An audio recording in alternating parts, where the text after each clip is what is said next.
Ang ako karong punto mga higala, hagit ni. Ngadto sa mga nag-imbestiga, may galas kamatayon ni Kapitan Dudong Bukol. Tanawan ninyo, nauna pagpakaso mga higalas tatasala kang John Diggs. Kaysa ninyo, pag yun mo'y nahimo diha. Puryagaba. Bullseye! Bullseye! Sa ba di, at least man lang unta, mahuman ang 2026 mga higala nga, makita sa datong galihok ang hustisya. No, makita sa dato mga higala nga, naagi hustisya diha.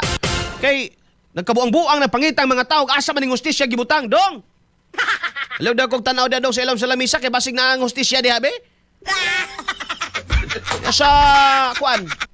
Dia sulod sa baso dog tanawa daw da silam sa baso basi na dia. Asa daw ng baso daw? Asa? Nang hustisya sa ilam wa. Wa? Pinawa!